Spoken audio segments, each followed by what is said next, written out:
Stalin's rise to power. His personality. Stalin was ruthless and opportunistic. He was underestimated by others in the party who saw him as a grey blur or a comrade-filling card. He held key positions in the party which allowed him to gain support. He was the Commissar for Nationality, liaison officers between Politburo and Politburo, head of Workers' and Peasants' Inspectorate. His position as General Secretary of the party gave him power to make appointments within the party, could use this to ensure new appointees were loyal to him, and gave him access to 26,000 personal files of party members. He would use this information as blackmail. He used the Lenin enrollment to build up a power base. This was a drive to increase membership of the party among the proletariat. 500,000 new members recruited, largely uneducated and politically inexperienced. Stalin capitalized on his own humble background to win their support. He capitalized on Lenin's death. Stalin organized the funeral and gave the oration, making it a great occasion, despite this being against the wishes of Lenin's and Leto's widow. He capitalized on Trotsky's absence of the funeral, as Trotsky's absence was seen as disrespectful. He capitalized on Lenin's will and testament.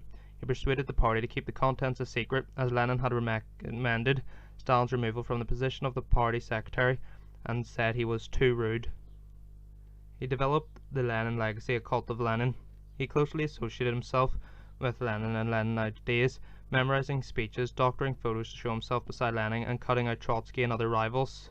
He quoted Lenin in speeches to undermine opponents, so if someone was against Stalin, they were against Lenin. He used Lenin's decree on party unity in 1921 to his advantage. This decree banned the formation of factions within the party. This had the effect of severely restricting those who wished to oppose the party line. As Stalin controlled the party organization, the rule tended to uphold his position. He capitalized on divisions within the party and future strategy and policies.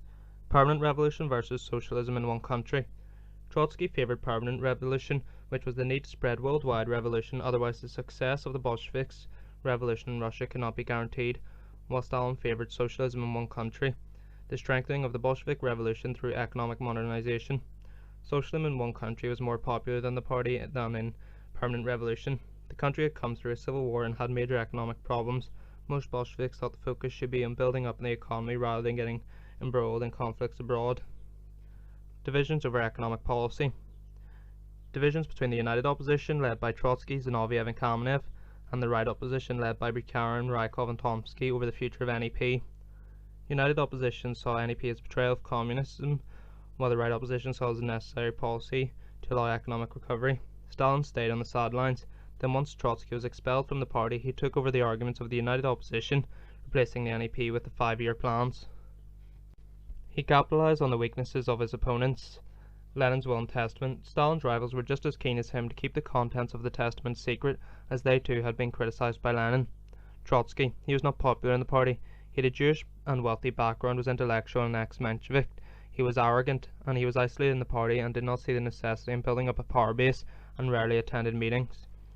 He was the head of the Red Army and was perceived as a threat, such as the new Napoleon.